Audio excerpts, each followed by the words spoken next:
There we go. Hi, this is Ed Rising, and welcome back to Ed's Pop-O-Matic podcast, a retro pop culture podcast where everything retro beats the new if you keep it in your heart. And tonight we have three returning guests to the show: Lou Petronelli, Gail Bajknowski, and our very special guest Tom Bahler. Um, I we have are two here to hands. discuss. Oh, and they took the cuffs off. So it's good. Oh, It's just my hands wow. today. Yeah. Okay, we're Fantastic. good. Thank you. So we're going to talk about the latest Netflix documentary on the We Are the World um, video and recording. The Netflix documentary is called The Greatest Night in Pop, that took place January 28th of 1985, almost 40 years ago. And so we're Well, going to, We Are the World did. They just made the documentary. the documentary is brand new, right on. Yes, And sir. Tom was telling us it's the biggest streamed movie on Netflix at the moment. So it's kind of exciting. Well, yeah, Bao was excited. Bao Nguyen is the director. He's 41 years old. He is he is the son of Vietnamese refugees. He came here when he was 2 years old. And he is so high on America. He said, man, this country, I couldn't have done what I've done and what I'm doing in any other country that I can think of. So he's a lovely man. But what I love is, may I talk about this now? Please do. What I love is that when I think the reason I'm getting notes from all over the world, and everybody is saying, "Oh my gosh, this is I I can't just watch it once. I have to watch it twice or three times." And I thought, that's the director. We Yes. had two or three. So sorry, pardon me. Um, there have been two or three documentaries over the years. There was one right that the night we shot it, by Jane Fonda. She did it, and it's pretty good. I mean, it's very good. It was, and in fact, there's not a bad one. But this one, this director had such heart that every scene you're going to find out has an emotion in it. It's not just about what happened, it's the emotion of the moment.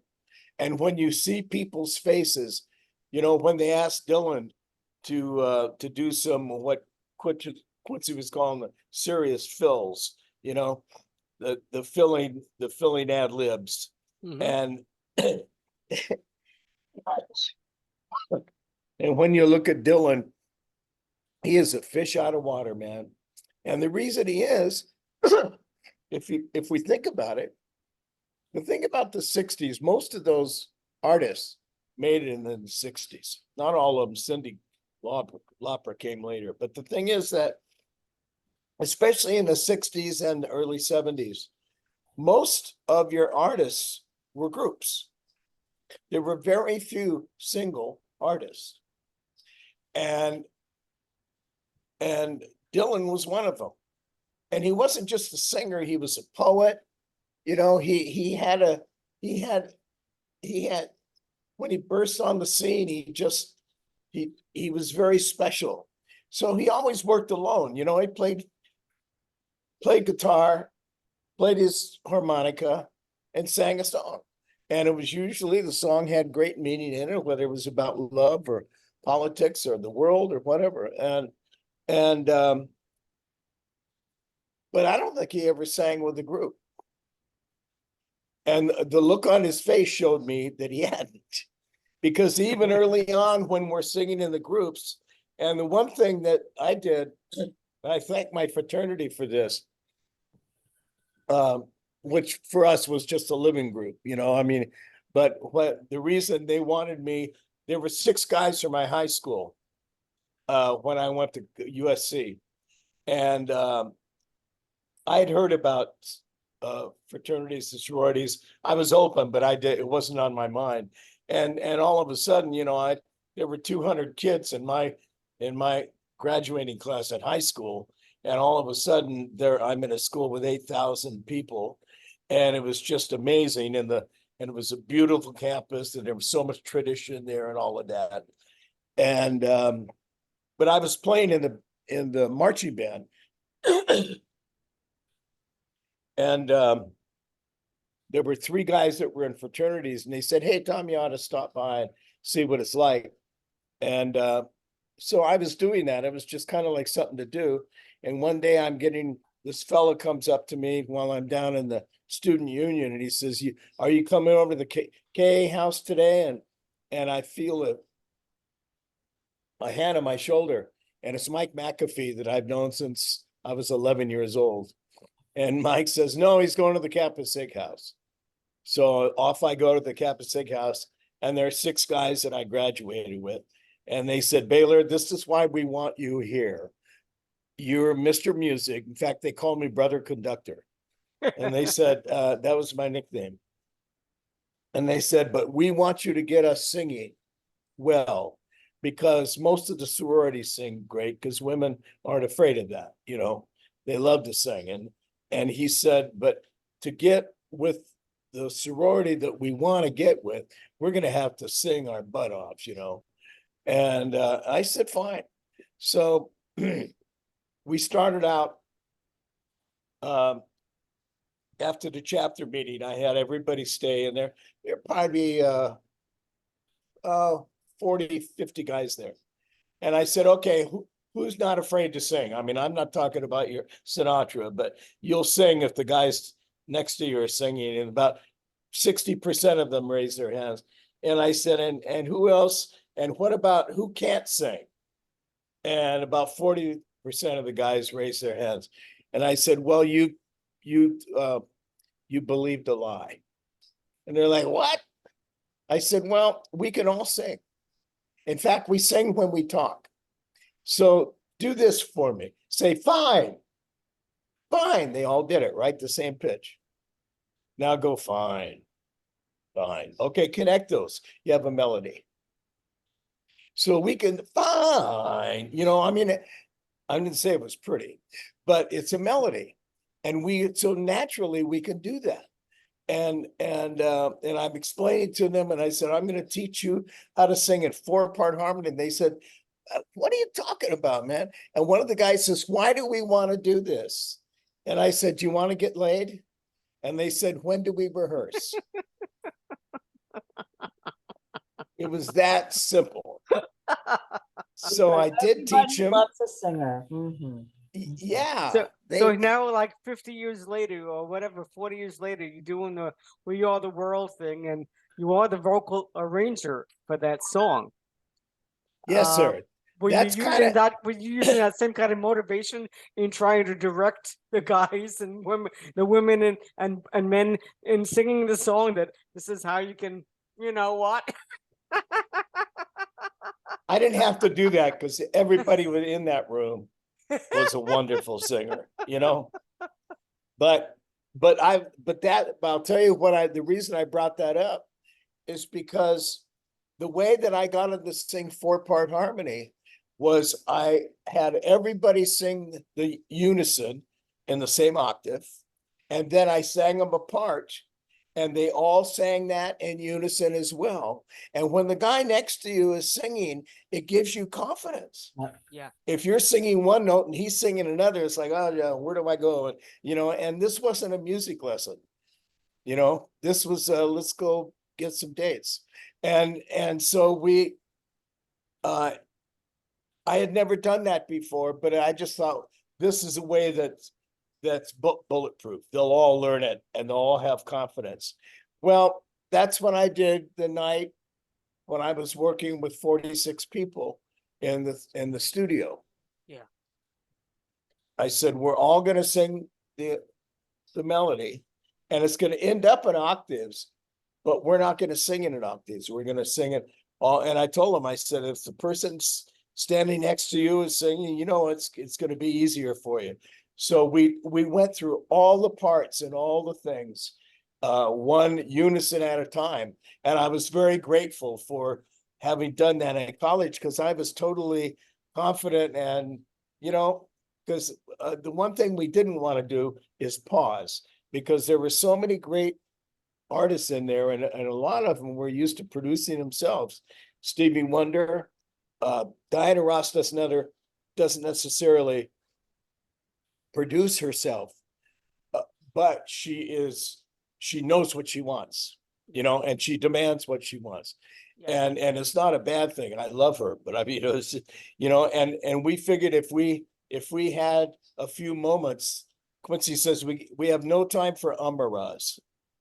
It's we got to be 5 steps ahead of them. Otherwise, they're going to come and say, "Hey, well, let's try this," and then it'll be chaos. And we got one night. So anyway, that was kind of the thoughts behind that. Well, you're talking about doing it in a very short amount of time, and as you Can you indicated, turn your sound up or get closer to your mic, my please? my sound. Yes. Am I Yeah. better now? You can are hear better me now. Yeah. Yeah. Okay, good. Thank you. Yeah, just it all had to occur in one night. As you'll learn in the Netflix special, again, it's called The Greatest Night in Pop. It had to be done on, I believe, the 28th of January, 85, which was the same night as the American Music Awards, and which pulled together a lot of different people. And so, like you said, you have a short amount of time and they have to learn these parts very quickly. And I'm really glad that you gave us that lesson on harmonies and how you taught people who even aren't singers how harmony can be created. And Yeah. that It's a was really painless very way to interesting. sing. It's a painless way to learn parts. I was so lucky because my dad, he's a wonderful trumpet player, and by the time the boys, my brother and I were born, he didn't want to make money playing hot air through a brass tube anymore, but he wanted to be in the music business. So he and his father-in-law bought a small jukebox company, and they had about 10 jukeboxes. And after the war, they were very, very, for years, all the way through the 60s, they were Yeah. they were popular. And he, oh my gosh, I lost my train of thought. I'm sorry. I just took myself back to that point. You were talking about your brother giving up playing Oh playing yeah, the thing was the that, yeah, horn. here he was in music, and radios in cars, a lot of times they didn't work, especially if it's a used car. They really didn't have, and so my dad brings home a new Ford, and we all were so excited. We jump in it, and there's no radio in it. We're like, "Dad, there's no radio in this car." He said, "Name a song." And because on Sunday nights we would watch Your Hit Parade, which was brought by Lucky Strike, and they did the top 10. So my mom was from West Virginia, the hollers of West Virginia. They call them hollers because they go like, "Tom," that kind of thing. That's how you knew how to come home, because there were no street lights, there were no things. Anyway, and my mom uh, had a high school education. She never studied music, and yet my dad always said, "Your mother is the finest musician in this family. She's just naturally blessed." So she would always sing the melody. And because I was 3 years old, I got to sing the alto, and my brother would sing the tenor, and my dad would sing the bass. Well, he would sing us our parts. And what I didn't realize when I was a little boy is I'm learning by osmosis how to be a vocal arranger. So when it got around where somebody in high school and college and in my business, people could use a vocal arranger, I could hear the parts right away. Yeah. So I was grateful for that too, because nobody ever sat me down and said, "You got to learn how to do this." Those things are always scary when they do that. But I learned so many of my musical things that have really helped me in my career. I learned just by being in my family. And singing was something we did. And my mom sang in church. She sang in a black church because she had grown up, and like I said, in Logan, West Virginia, which is a mining town. And when those miners went to church on Sundays, they sounded like a gospel service. They let everything go in church. Well, all Yeah. of a sudden, she moves to Inglewood, California, and she comes home. She's at church with her mom, but she says, "Mom, I don't like this church." She said, "Why?" She says, "The people sit on their hands. They don't dance in the aisles. They just barely sing." So she was looking for that. And one day she was shopping down on Western Avenue, and she heard this choir singing in a storefront. You couldn't see inside, the curtains were there, but you could hear them. And she walked in to find out what it was, and it was a black choir, and led by a woman that is now in the Smithsonian Institute. And she my mom walked in, and everybody looked at her, and she because she wasn't expected. And anyway, and my mom says, "Oh, I hope I'm not interrupting anything." She said, "Honey, you're not interrupting anything. Have a seat." Yeah. And she knew why she came in. And my mom became the little white dot in this choir. Well, what a wonderful break for me, Sure. and my brother. And so all of those things shaped me. So when Quincy Jones called me many, many years later, he called me because I had done some arrangements for Sarah Vaughan when they were trying to take her R&B, because Gladys Knight and the Pips. Gladys Knight was a jazz singer, but you put her with the Pips in that, and so they thought, well, we can do that with Sassy too. So they hired me to do the vocal arrangements, and they were very R&B arrangements. And Quincy heard them. He walked by the studio, the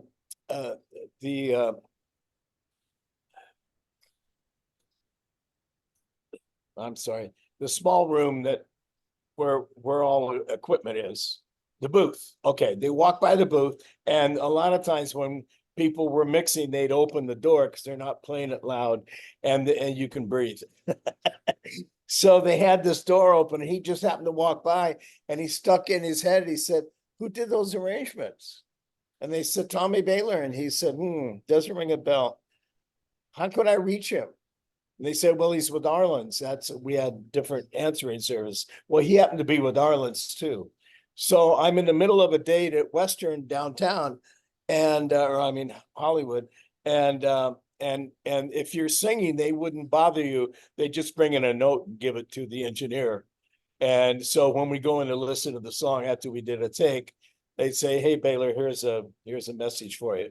They said, "Quincy Jones is trying to reach you." And I went, "Whoa, Whoa, that's a big I deal. want to talk to him." Yeah. What year was that, Tom? That was 1973. Oh, okay. And I called him, and he said, "Man, I heard some arrangement you did for Sassy." And he says, "I'm doing a new album. It's different than anything I've done. I really like to work with you." And I said, "Well, I would like to work with you."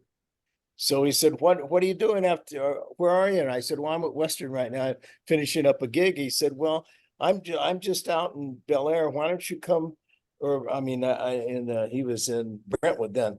He said, "I'm in Brentwood. Why don't you come by and let's talk?" So I drove out to his house, rang the doorbell, and it was a beautiful home with a glass front door. And I saw him walking down the hallway, and he's kind of looking at the runner rug, down, and he has the coolest walk in the world. And and all of a sudden he looks up, and I'm about 20 feet away, and he looks at me, and he goes like, and he comes to the door, and he said, "You're Tommy Bahler?" And I said, "Yes." He said, "You're not white." And that started us off. And he invited me into his home.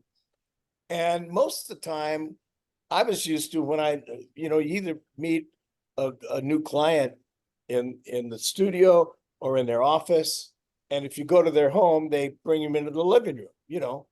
Well, not Quincy. He brought me right into the hearth, right into the kitchen, and and we just get right down with it. And I knew 5 minutes in there that I found a new brother. And he said, so we're talking about 10 minutes.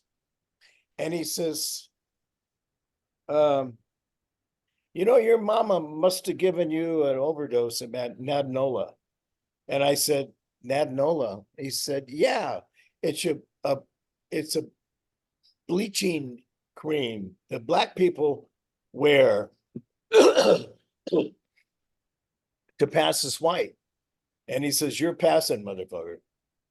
And I thought, That's what? where the nickname came from, right? Yes, that's where Nad came from. And then he would call me Nad or Sir Nad of Denola or Nadenola. And the funny thing is, nobody called me that except Bruce Swedeen and him. And Michael always just called me Tommy. And anyway, the first song I did, if you're a Quincy Jones aficionado, the first song that I did the arrangement for, vocal arrangement, was called Everything Must Change. And it's a beautiful, beautiful ballad. It almost makes you cry with joy. It's so beautiful. And it was written and sung by a fellow, I'll think of his name in a minute. He's now passed away, and that's the only hit he ever had. But it was so wonderful. And as I'm listening to it, and it's a ballad, it's just keyboards. And Dave Grusin is playing this. What a band. Every time you work with Quincy, you had the best people on the planet. And anyway, he takes it, this beautiful ballad, and the lyrics are rich and wonderful. And then it gets to a certain point, and all of a sudden here comes a groove. Do do do do do do do do do do do do, and then comes Rossellino playing this trombone solo that is an absolute killer. And then we come back in and sing like we were singing, and the rhythm section goes away. And it's just a beautiful composition of his. And so now I go home to write a vocal arrangement, and I had 2 girls and 3 guys. And I listened to this thing and I thought, this song sounds finished.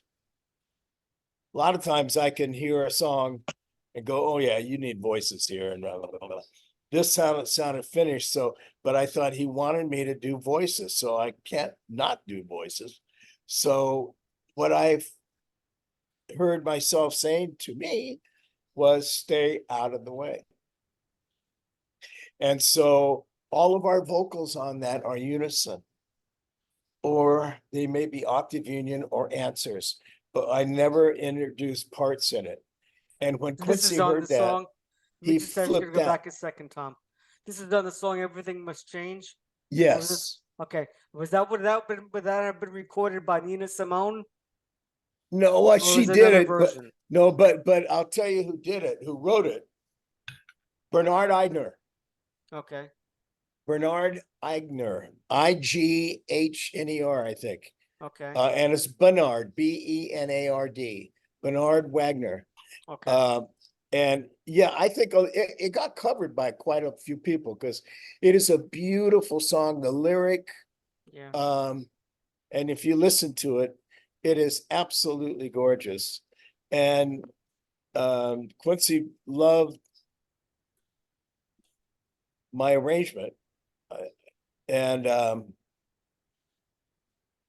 what I loved about Quincy was he would also mind when he was working with somebody that he liked.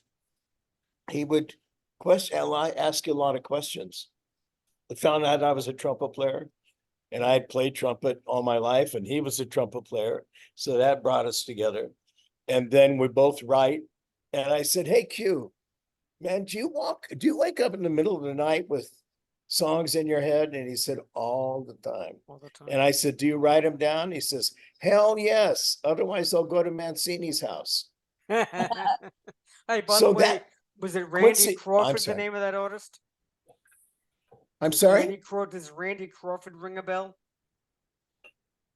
Really having trouble hearing you. I hear the ladies very clearly, but Does Randy you sound like Crawford you're in sound another room. really? Okay. Does Randy Crawford sound like it rings a bell? Randy, Crawford. Crawford? who? Crawford. Crawford. Does that sound right? No, I have no idea who that Okay, is. I'm just trying to find names of somebody that recorded the song around the 70s. Well, are you looking on Apple Music? No, I'm looking on s- Google. Well, go to you got music apps, don't you? Yeah, sure I do. Just put "Everything Must Change." If you put it in Apple, I mean, it'll come up on Spotify too. Yeah, that's what I'm Um, looking for right now. Mhm. yeah, yeah. But that's incredible to have that experience. Oh, it Richard was. Groove Holmes. I'm sorry. Richard Holmes. I have no idea what you're talking about. Okay. All right. Sorry. The only people on that record was Bernard, my vocal group, and Dave Bruson playing the keyboards and and a trombone player that I just flew out of my head. But if you look it up on Spotify, put Quincy Jones, "Everything Must Change," Okay. because it was By the on way, his Lou album. and Gail, can you hear me, or is it just Yeah. Tom's audio that's I can having hear, an I'm issue? good. I can hear you. Okay, fine. Okay, so maybe and it's just your audio. Okay. Right, the way you're talking right now, I'm hearing you too. Okay, well, that's good to hear. Yeah. All right. So let me just move this along a little bit regarding the sessions that were done at A&M Studios. It must have It been was only one session, man, one session. It that must have went been from amazing. 5:30 in the afternoon till about 6:30 or 7 in the morning, and then we did a rough mix for the next hour. We walked out of there at 8 a.m., That's but it was amazing. one session.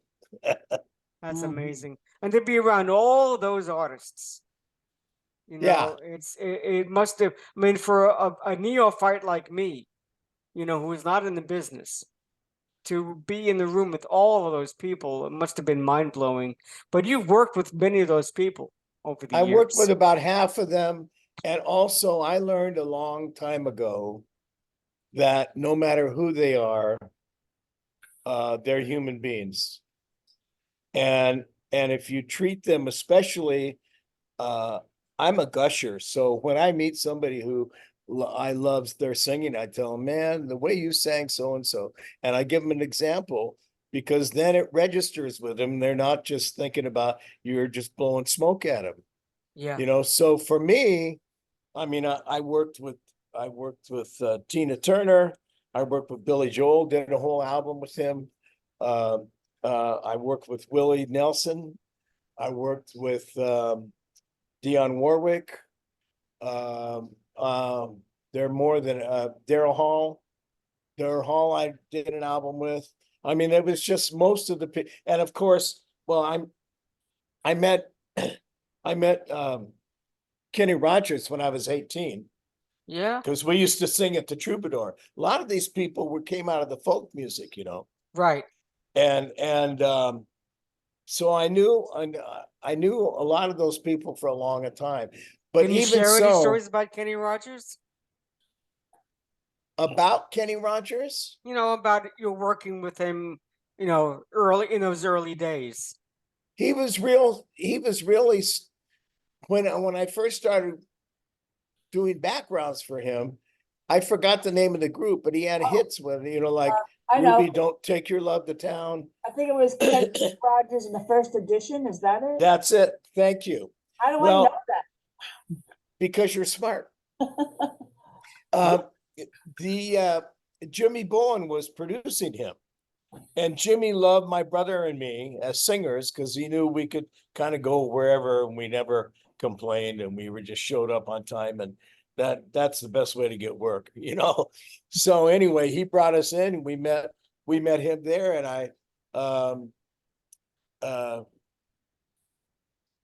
I can't remember all the songs we had, but every one we did, he had never had a hit, and we were singing for the group because the group, see, the thing, groups that sing usually aren't used to recording, because recording, they're listening to the molecules, and if you're slightly out of tunes, it sounds like doo-doo. If you're singing live, the fact that you're out of tune with all that air makes it sound better, seriously. And all of a sudden you take these poor guys or girls into the studio and they get embarrassed, they think they suck, and all your whole thing. That's why there was the thing called the Wrecking Crew. All of those guys came in because we could do in a 3-hour session, which was the musician's session. You could do 3 songs in 3 hours. Man, they just popped them out. And if you had, like, for instance, I know for a fact, who were the guys that did To Everything Turn, The Birds. The Birds, exactly. Finally, the Birds insisted on doing their own track. It took them 72 takes. Oh my Not because they can't play, but they couldn't play in the studio. It's a whole different thing. In the studio, you're under a microscope and you can hear everything, and and things are mic'd closely, and it's just a different world. We used to talk about performing in a refrigerator. That's about how warm it was, and so that's why the record companies insisted, because the thing is about a band is the lead singer and the song. We sang all of, oh shoot. Backings and harmonies. Well, no, we did that. I'm trying to talk about the groups we sang for.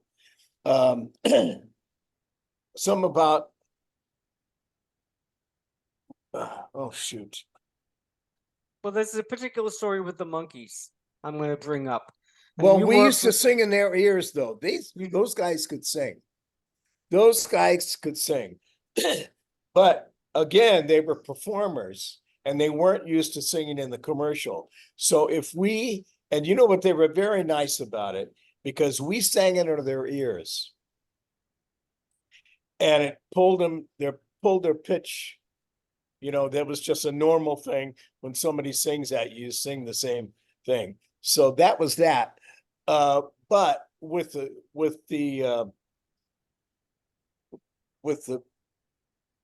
well, what did we do that was such a big, the family, Partridge Family. God. Yeah, the Partridge Family, none of them sang. And the reason, it was produced by the same company. right.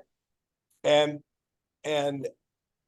that's how they lost the Monkees, because the Monkees were going on the road and making all types of money, more than they were making on the TV show. They said, we're done, So this time they didn't want that to happen. So they just wanted actors. In fact, when they hired David, they didn't know he sang.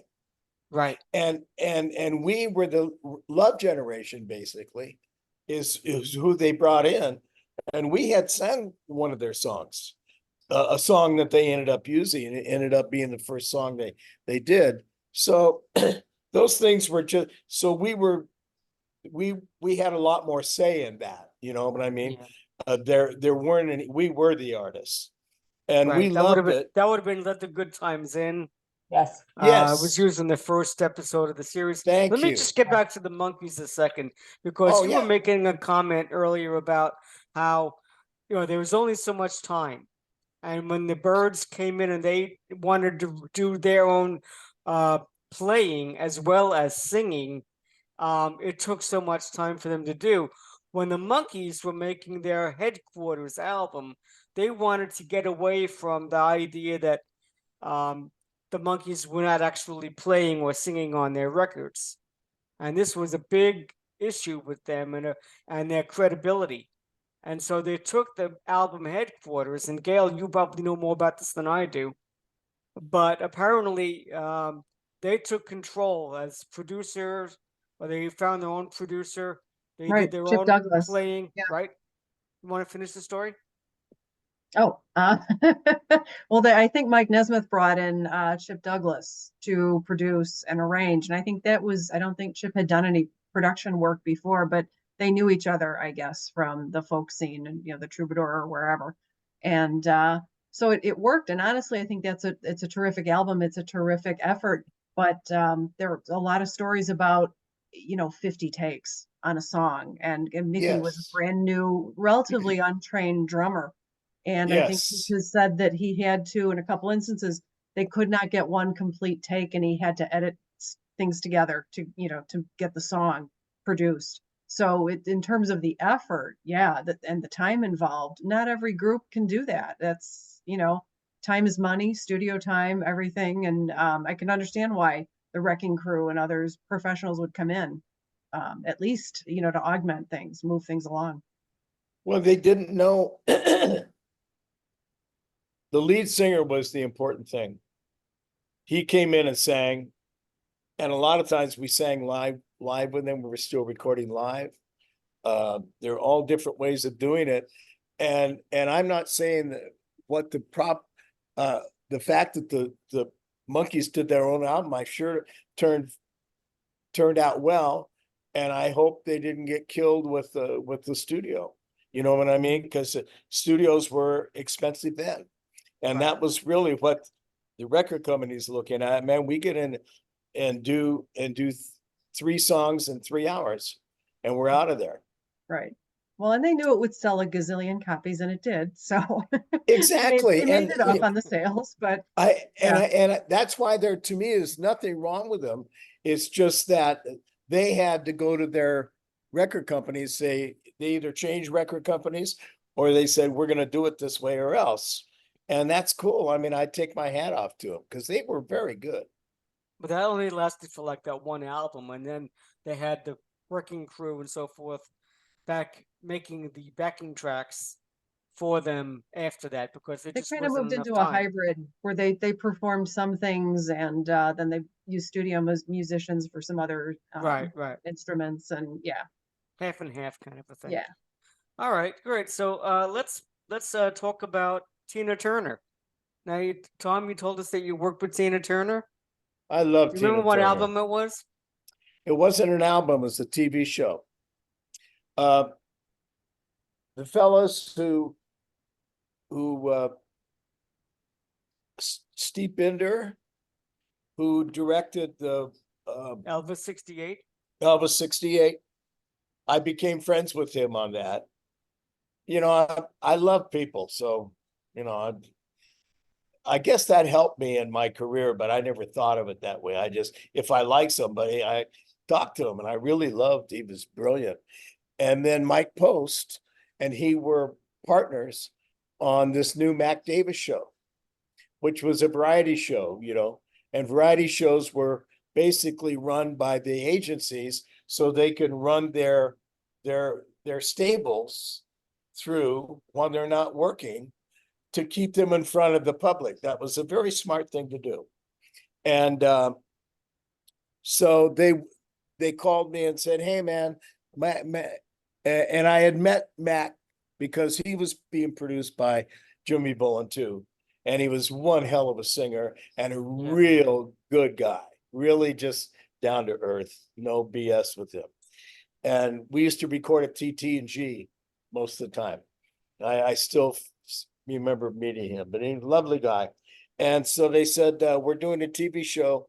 It's going to be the Mac Davis show. And we want you to be the special material writer. And I said, well, that would be fun if I knew what it was. And they said, Baylor, you just don't know it. I said, okay, fine. I'll trust you. They were buddies, we hung out a lot. And so I go on the show, and Monday they would do it. The show would go Monday through Friday. Most of the shows shot on Friday. And they walk in with the talent, and they sit around a table, and they pull out the scripts where they are. Now they're just in the beginning, but you get a feeling for what each thing is. So and then everybody would get, the stars would then go to their rooms. They'll, each one had their own room. And then I would knock on the door, and they would basically say the same thing. Hi, what do you have for me? Because my job as a special material writer was to find something that the audience didn't know about this artist, or something the artist always wanted to do, but wasn't let do. And my two favorite stories are the Tina one I'm going to tell you, and the other one is Bob Hope. So I knock on her door. She invites me in. She said, what do you have for me? And I said, well, just on the way over here, I had a thought, but I must tell you that I'm probably your biggest fan. You have more energy on stage. You have such a great, you're such a great performer. You're not just a singer, you're a dancer. You just are complete, and you blow me away. But I said, on the way over here, I had an idea that I want to share with you. And she said, what is it? I said, I'd like for you to sing You Are So Beautiful. And all of a sudden her eyes looked just like yours did, Lou. They went, and she said, I get to sing that? I said, if you want to. She said, oh, I want to. Oh, And she killed it. And it was such a beautiful, well, if you think about it, the guy who made it a hit, right? What's his name? He almost sang like a Was that spastic. Engelbert Humperdinck?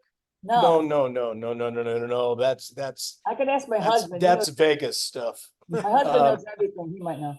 Yeah. Well, I'll think of it in a minute. But anyway, Joe Cocker. Yes, Joe Yeah. Cocker. Joe Cocker, right? Well, they actually have the same kind of voice. They're Good both. point. They both. yeah, They both. That are Their rough. voices are dirty. Yeah. yes, You know yes, what I mean? Yeah, yes, there's an They're earthiness, one- or yeah. yes. Right. Yeah. So she loved the idea. And what I loved about Mike Post and Steve Bender, they were the producers. And they said, Tom, you can surprise us. We trust you, whatever you want to do. And I went, okay, I'm going to take that and run with it, So they come out and they said, well, what's she going to do? And I said, she's going to sing You Are So Beautiful. And they said, really? I said, yeah, wait till you hear her, man. Of course they loved it. And again, that brought something to the audience that they never heard from her. Yeah. that's Everything cool. she had a beat, and most of it was, anyway, it was all great. And then if you want to hear real quickly, this is my favorite story, because Bob Hope is he was 80 years old when I was working with him, Yeah. but he had so much energy. He had a wonderful memory where he can weave, and most of these guys that work vaudeville they remembered all their old jokes, and you talk about something and they'll enter a joke, I mean, I did that with the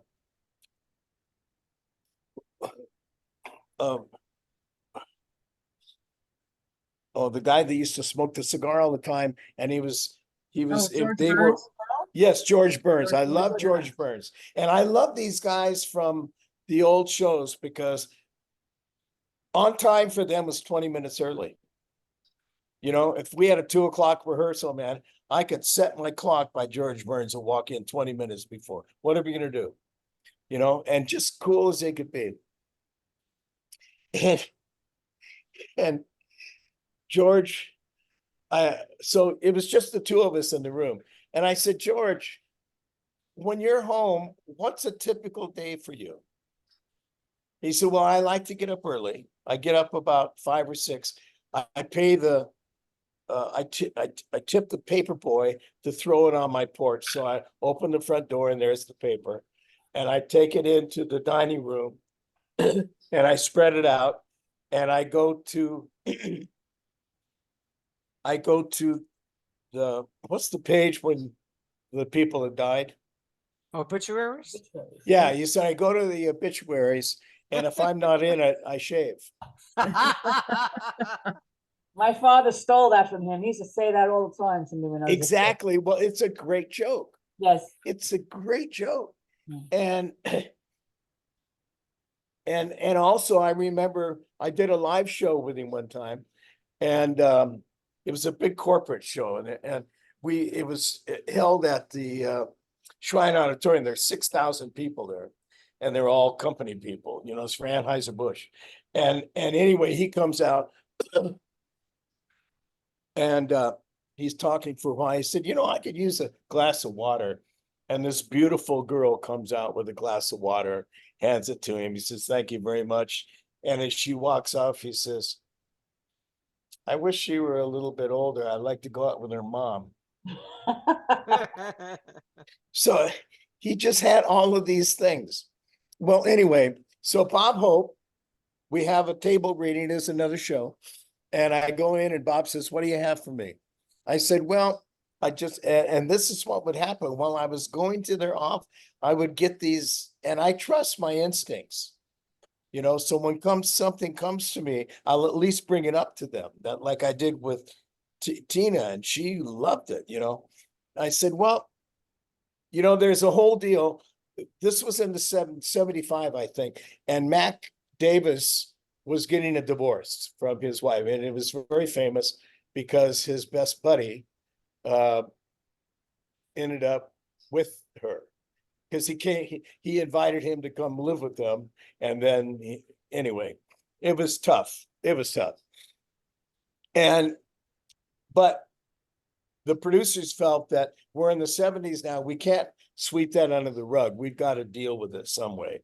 And I loved that our head writer was Danny Simon, Neil Simon's brother. You know, they started out as writers together in television. So anyway, he had written this thing where the biggest dork on Happy Days was Anson Williams. Right. You know, he was a lovable dork. And so the deal was that Anson Williams is giving Mac Davis, who is a handsome and, you know, beautiful body, you know, very cool, everything, giving him dating advice. And it is hilarious. Now, this was at the table reading. So we do 2 or 3 jokes and then we go, you know what it's going to be like, yada, yada. So on my way back to Bob's, I had this idea. So he said, what do you have for me? And I said, well, you know, that bit that Anson and Mac are doing, I think is wonderful, but it gave me an idea, you know, because it wasn't finished. And he said, well, you know, that's the way I mean, he knew more about doing shows than any of us. And he said, well, you know, it'll be finished. I said, yes, but I have an idea. That's what I wanted to share with you. While they're still being funny, I would like to pan away from them over to you in one, and you're in a tux and you're sitting on a stool. So you're kind of almost standing. And you look over at them and you go, ah, youth, if they only knew. And you sing How to Handle a Woman. And Bob goes, huh? I said, well, if you don't like it, it's okay. It's just an idea. And he said, no, I like it, but it scares me. And I love this guy. He's 80 years old. He's done everything. And he tells me he's scared. And I said, well, does it scare you? He said, yeah, because I sing funny songs. And I said, well, here's the deal. I'm not looking for Pavarotti. I'm looking about you. What I love about your singing is that it's the truth. Just like your jokes, it could have happened to you. And so what I'm looking for is for you to sing how to handle a woman like that, not like how to, So he said, wow. I said, well, if he said, I didn't say I didn't want to do it. I said it scared me. And I thought, I love you, man. And That's so a I said, challenge, well, that's a fish out of water situation. exactly. It gives him some energy also because he's doing something, not the same old routine, Exactly. He that's nice. actually loved the idea. And I said, well, there's a practice room over here. Nobody can hear us. Let's go in there and I'll run it with you. And the way he sang it the very first time is exactly what I heard in my head. And I said, if we would have recorded this, you could go home. And he said, I want you at every rehearsal. So every rehearsal that we had, he would stand so close to me, he's touching my arm. He just, somehow I gave him whatever. So on Thursday, we're shooting on Friday. He's doing a beautiful job. Everybody loves it. And it's a different way to end a comedy bit, you kind of turn the corner and you go into love, and so anyway, everybody's digging it. And he said, okay, I'm good, man, I'm good. So the next day I had, there were more people than one I dealt with. So I was working with somebody else and all of a sudden the stage manager comes running up. He said, Bob needs you right now. He's very nervous. So I went in there and here he is and he's tux and everything. And he said, there he is. Come stand by me. Well, I was just wearing a shirt like this or something. And I stand by him while I'm in the shot. And I said, well, I'm in the shot. But he had done so much television. He said, bring him a black cloth. And they put a black cloth over me and I disappeared. Wow. Because it didn't catch this part of it. It was just my shoulder. Right. So he sang it beautifully.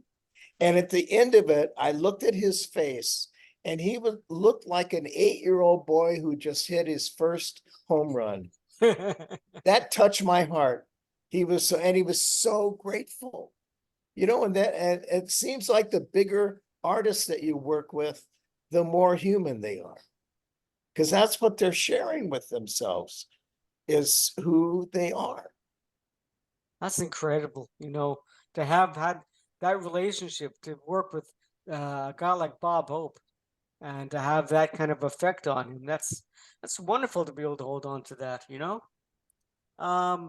looking back again at the We Are the World project, there are just so many great people that were involved with that, Yeah, you have Michael Jackson and Lionel Richie, who were the songwriters, and you have Paul Simon and Billy Joel that were there.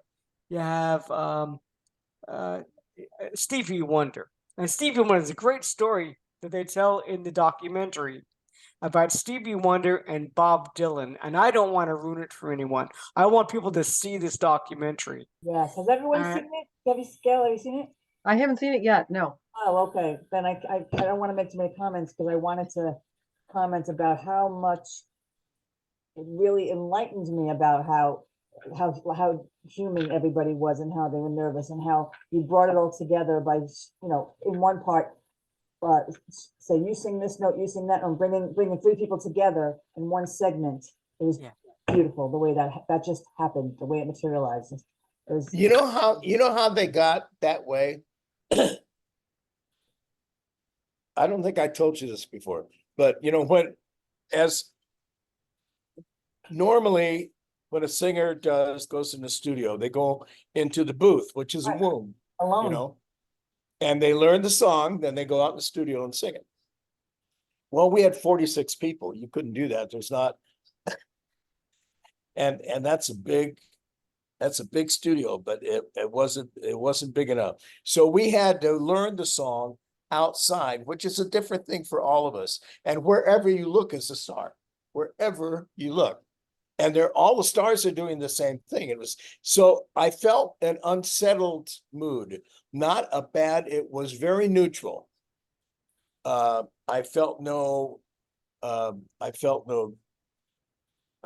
competition or anything like that.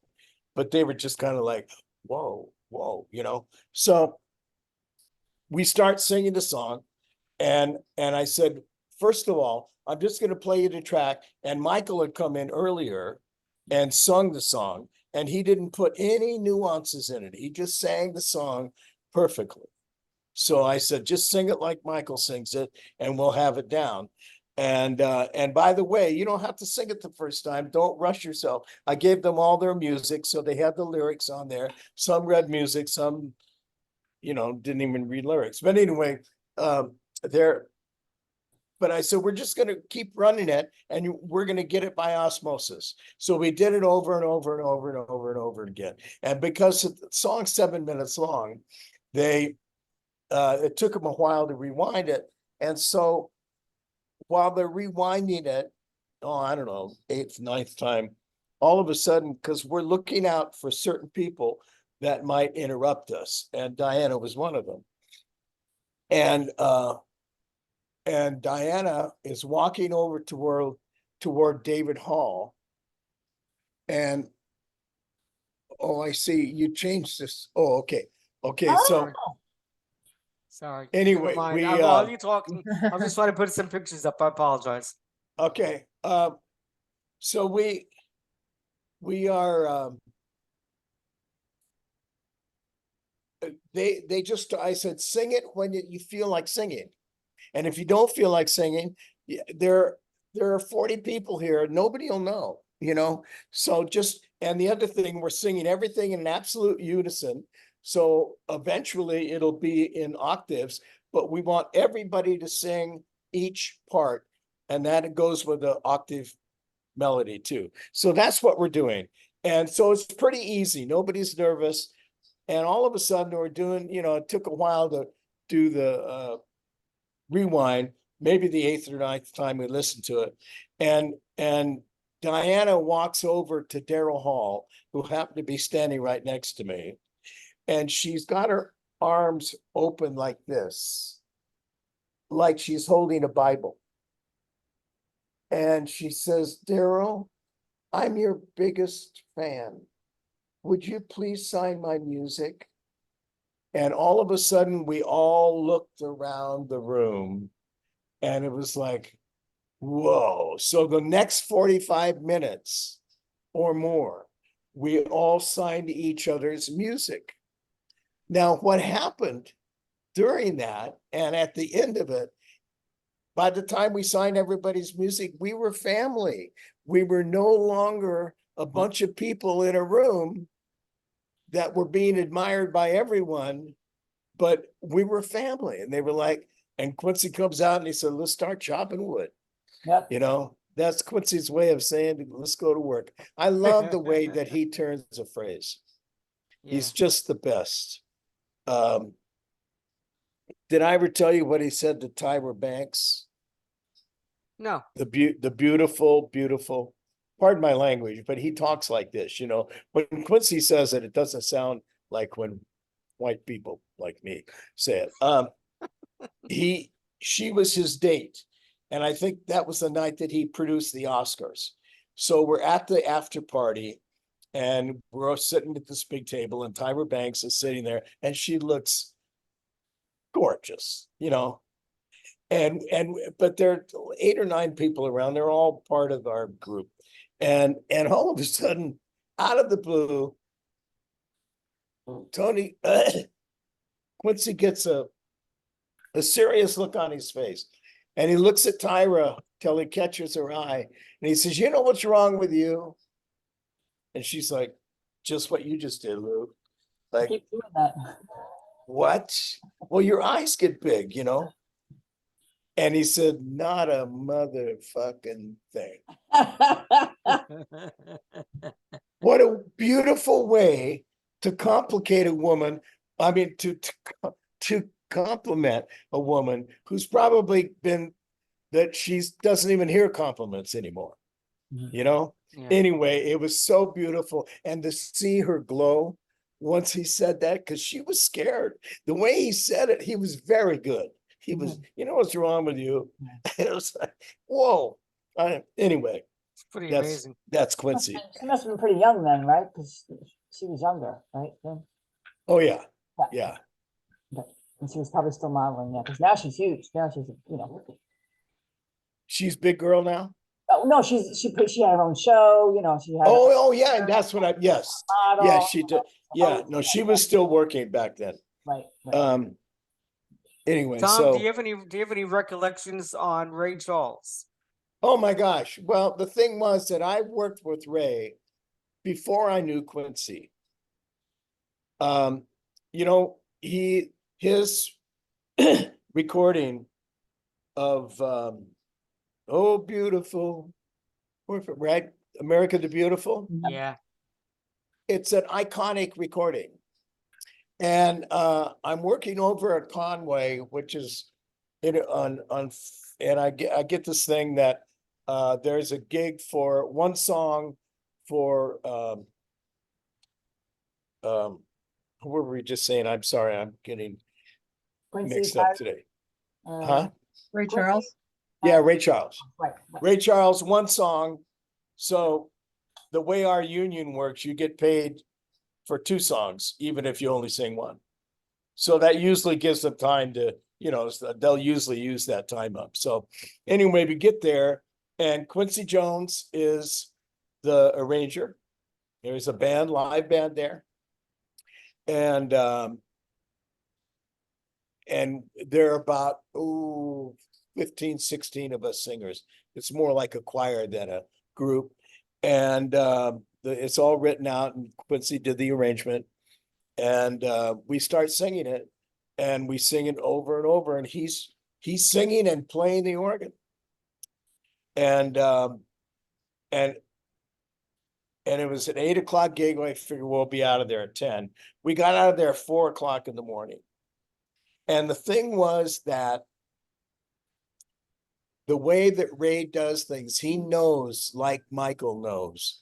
He hears things that we don't hear. He hears the attitude, the love, the whatever, and he knows when it's right. And he keeps doing it, and he never complained.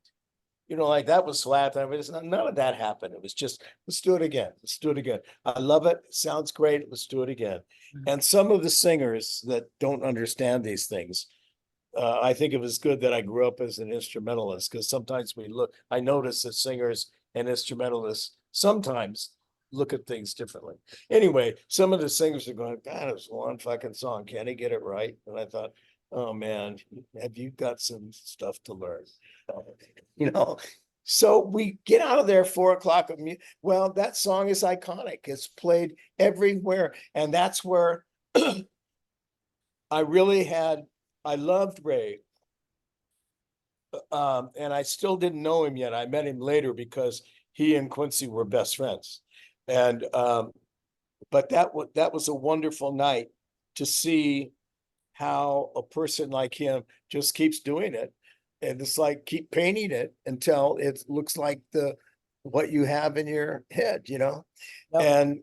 And so because of that, and I worked with Ray many times when the Kennedy Center gave Quincy his award, the producer asked me if I would produce his section because he knew, you know, I knew him so well and everything. And of course, Ray was there. And he is a tempo master. He is a tempo master. And he will stop any band. I don't care where he is. If he's on the stage, if he's recording, say, no, this is it. This is it. And it's always slower than you expected. Wow, that's incredible. And my pianist on that one was Stevie Wonder. So I had quite a band there. And but anyway, so when we did We Are the World, I was wondering, looking at all those people, who's going to be, to me, Diana was the queen. That's just what I don't think about this. I just thought she's the queen. She wins. Then I thought, who's going to be, I mean, there's Michael here. There's, who's going to be the king? And there was a time when we were rewinding things or doing something, and Ray walked over to the piano and started playing a gospel version of We Are the World on the piano. Everybody stopped what they were doing and walked around and surrounded him. And I went, there, he's the king. Yeah, yeah. That's a moment. It was a beautiful, beautiful moment. And they've got that, maybe not as I described it, but, Bao got all of that stuff. And I love the last time I saw Ray, he died pretty soon after he did the, because Quincy didn't think he was going to come. He wasn't well. But when he found out that he was getting the Kennedy honors, he said, "Oh, I'm coming, man, I'm coming." Yeah. So we were sitting in the green room, and Quincy has so many stories about women with Ray, because Ray was blind and he felt his way to, and he was quite a guy. That's why we And- have 5 senses, right? That's right. Thank you. You're welcome. And so I'm sitting there with Ray. It's just the two of us in there. I said, "Ray," I started talking about how I first heard him and everything, and went down to Pantages to hear him and his band. And anyway, and I said, I know your story from Quincy about women. I said, so I'm curious, what is it with you? Is it music or women? And he said, "Oh, it's music. I love women. I love women, but music, it's my soul, it's my heart, it's my heartbeat." I just thought that was so beautiful. I mean, he Yeah. answered it like there was no question. So I've had some wonderful talks with him.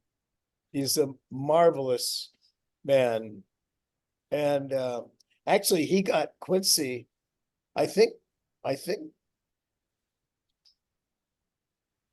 he might have been, well, anyway, Quincy, he was 13 and I think Quincy was 11 when they met. And he had just moved to Seattle. And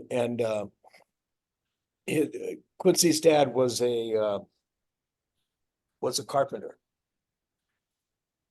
And Quincy was as close to his dad as I am to mine, and he learned so many things from him. Yeah. He was a very moral, lovely man, and he also saw his mother taken away in a straitjacket when he was 7, Oh, wow. and that was heartbreaking for him. Sure. So Well, if anyway, you've seen the Ray Charles movie called Ray that came out, I think in the early 2000s. oh yeah, I love that movie. It depicts the relationship between him and Quincy Jones. So I recommend that to anybody that has not seen the movie Ray. It's a wonderful document on Ray Charles's life. We're getting towards the end here, I think. Oh, But I just- want to just ask you a few more things, and then if anybody else wants to chime in with whatever they want to talk about. I think just it's wanna- Lou's turn. Absolutely. Lou, you Well, want to I- throw in something? It was, well, my husband, I watched it twice, and the second time was with my husband. And he said, "Oh, how come, I know Ray Charles, we know the song so well. Ray Charles comes in at the end, his solos, right?" And he's like, "Where's Ray Charles? Where's Ray Charles?" Because we saw the whole thing unfold. And then at the end, they showed footage of Ray by himself dancing, doing his part in We Are the World. And I'm like, I never knew that happened. Why did he do it that way? It was a surprise, but I was like, where is Ray Charles' part? Where is, are you waiting? And they get Well, a treat at the end, you know? I never discussed this with Quincy, but the point is that Ray sang a lot more, and that's why also the boss was in the end too. To let the and Stevie Wonder, it was to let those guys out of out of the barn, you know, Yeah. to sing and do what they did, Right. and they got a thing going, and he knew that they were going to get a thing going because they were kind of tossing the ball to each one, you know, Yeah. and it was beautiful. It was It really was. beautiful. Yeah. And yeah, because as I was going through, in fact, I think I even asked Quincy, because as we were picking possibilities for soloists, I said, well, I don't see Ray on here. He says, no, I got a place for Ray. I said, okay, fine. And that was it. Well, I gotta tell you, last time you told us the stories from this session, when I was watching it, you were spot on. I was like, wait a minute, Tom, I was telling my husband, Tom told us this, he told us this too. Wait, you know, and it was right on. And I was like, I felt so privy, you know, to knowing this stuff and then seeing it unfold and just seeing that they captured it. It was wonderful. And the vulnerability, like you said, of certain artists, I saw it, I felt it, I was like, wow, these guys are a little nervous here, you know. Yeah, I love that. That was, and it came out so well. But Al is that kind of person. it's like you're like a He, therapist. You have to encourage them. yes, Yeah. he feels his, I mean, I've only seen him worked out, but I mean, I know how he treated me. And I thought, wow, I was so relaxed and so, you know, whatever. He just, and I thought, you know, this is not just me, this is everybody he's talking to. This is a gift of his. Like Quincy's that way. Quincy can make you feel confident and at home, no matter what you're doing. And you'll get the best out of your singers that way, and that's what happens. Really. I'm sorry? If you make them feel confident and at home, you will get the very best out of them, and that's what happened. That's what you got. Oh, yes, exactly. More than Exactly. what you even dreamed you would get. You got, yeah. It was- Yeah. Well, you know, it was so cool because Cindy, when she came in on that bridge thing, you know, Yeah. and I love how the movie covered the thing. She goes, please don't laugh when I'm singing, you know. Well, it was the noise. Nobody was laughing. It was a noise. And then she laughs, which is cool because she took, That was great. and what they didn't shoot that was in another one was that because she's singing at the end of the bridge and we had a circle and it started with Lionel over here and it goes all the way around. I didn't count the people, but it had to be close to 20 people, maybe more. You know, I wasn't in the counting business. I put them where I heard them, you know, and so we finally get it, you know, when the noise is gone. And he said after that, he said, okay, we got it. And she was angry. She said, wait a minute, I've been out here for some hours and I see everybody sing it again, sing it again, sing it again. And you're going to let me sing it once, you know? And Quincy says, Cindy, come in the booth for a minute. So she goes in the booth and he plays it back for her. And she goes, oh, I'm Oh. done. That's cool. Yeah. Gail, do you have yeah. anything that you want to bring up or you want to get into? I'm just amazed at the lineup, the assemblage of talent in that room for that recording, who many of them were really, really popular that time in 1985.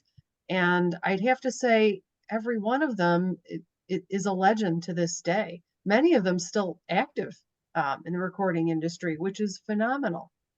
The Absolutely. longevity And of their careers. Yeah.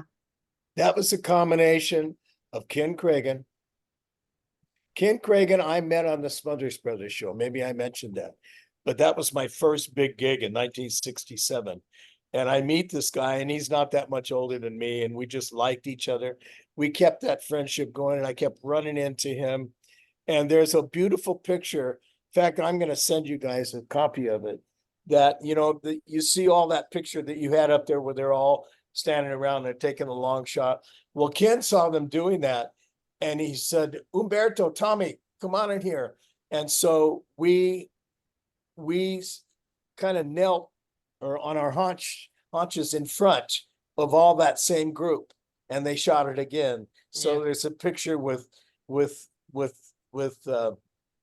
Ken and me and I think somebody else. Anyway, it was that's Ken. He just thinks about everything and everybody, and he knows talent, because if you remember, well, I think this is in the movie where one of the girls that worked for Ken said that we wanted Madonna, you know, and Madonna would have been a good choice.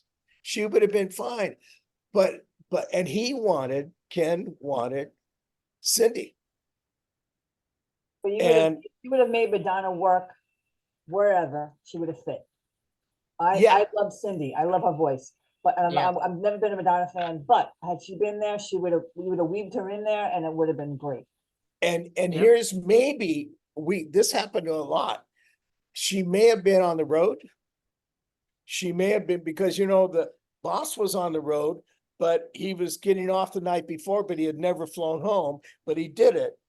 And he explains it. There's Bao interviewing him personally, so you know why he did it. Because Yep. everybody said, he's not gonna come, And then I knew that Prince wasn't gonna come, because Prince is somewhat like Michael. He doesn't like crowds. And if you look at Michael, he's so quiet. He barely talks to anybody. And if you look at his face, it's almost, some people thought he was angry. Because I get all of these things that, when the guys sing, he took Prince's place. Oh shoot. Prince's place, darn it. Well, nobody knew it But Huey it Was was, that Huey Lewis that Huey was Lewis. picked up yeah, in this Huey one? Lewis. Huey Lewis is a great singer, but he'd only had one hit. He'd only had one very hit. insecure. He was very insecure at that moment when you brought him in. Yes, he was. But the whole, and everybody came around him, and that's when Michael got active. It's the only time he stood with a singer, because he wanted to lend his support of him to say, man, you got this. And there's a great picture of Huey and Quincy and Michael and me all together there, just kind of urging him on. He was scared. Yeah, What that a was my lovely, favorite part. That was my favorite what a part. lovely man. So, I mean, and I love the fact that Bao Cart, all of these things, he got the feeling, his nuances were subtle and beautiful and strong if you're paying attention. It was just wonderful. It was. Let me piggyback, Tom, on what you were saying about some of these artists that couldn't make it, like Madonna and so forth. I'm just kind of curious. There's some big names that I would have thought that really would have belonged there, like Neil Diamond is not there, John Denver is not there, and John Denver belonged there. And it kind of Well- hurts me to see that he was not part of that. Well, here's the thing. If you remember at the beginning, that when when they did Do They Know It's Christmas, they were all white people. And one of the things that Dale, help me. Harry Belafonte. Harry Belafonte. Harry that was Belafonte. great. That was Harry, he says, I want Black people to help out Black people. You got white people, now let's do Black people. So we were very conscious of of having the right representation of Wow. of Black people. Right. You got Tina, nobody's gonna argue with that, Right. and Dionne Warwick, nobody's gonna argue with that. And the thing is, a lot of people didn't even know who oh shoot, the guy that was drunk. Oh, what's his name? Yes, I know. Oh, Yeah. Waylon Great, Jennings? great. Huh? Waylon Jennings, was that? No. He's No. Was it he's James country. Ingram? No. Not James Ingram. James Ingram is, I know exactly what you're talking yeah. about. He kept saying, Anyway. bring in a bottle of wine, bring in more wine. And we Exactly, Oh, okay. exactly. He And got he's a nervous. great, He he's a got nervous great, 'cause he was messing up. he's yeah. a great jazz singer. Yeah, But yeah. a lot of the people weren't available because they were Alvaro. on the road, Oh, El Giro. because they were making movies. Right. They right, were right, right, right. busy, and they nobody really know, because we couldn't tell them what it was. We're Right. just saying, hey, we're doing this, but look Yeah, at these are yeah. the people that are coming. We'd And- sure like for you to be with us. And Yeah. I mean, they didn't ask Barbara Streisand either, you know? Right. It's a Barbara's one of tremendous the best assemblage. singers in the world, man. Right. Right. Plus, they all had to be, most of them were already there in LA, so they had to be, yeah. Well, that was the other point. And the wonderful thing is, you know, they went after the boss because he was going to be available. And at that time, you know, I think the magazine and stuff tried to have a contest between Michael and the boss, you know, who's number one and who. Those things, Michael didn't even absorb those things. He never felt that he had, that would take him out of what he's doing and comparing himself to another person. Yeah. And all that Michael wanted to do was what's in his head is to do it. And if you hear every line he sings in that thing, whether it was rehearsal or not, it was perfect. Yeah. And not perfect cold, perfect with all the emotion, everything. That Yeah. was Michael.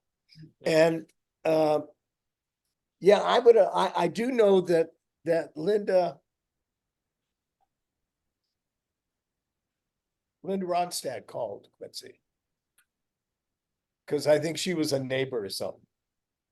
And she said I was kind of hoping I'd get a call for this. And I don't remember what Quincy talked to him, but when he got off the phone, she was fine, Yeah. you know? Yeah. And also we were looking for contrast in voices. True. And that's the way that I arranged it. And I think I told you before, it took me 30 minutes to do that arrangement, because once I had my list of people and I looked at the song, what the line was, they were standing in front of me in my imagination. They were there.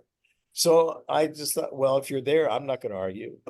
Well, that's amazing to be able to have that in your head, to have the music in your head, to have their voices in your head, and to be able to arrange it almost, without them even being there. I think it's Well, if you tremendous started at talent, 3 Tom. like I Thank you. did, if you Yeah. started at 3 like me, you know what I mean? I've been doing it Yeah. all my All your life. life.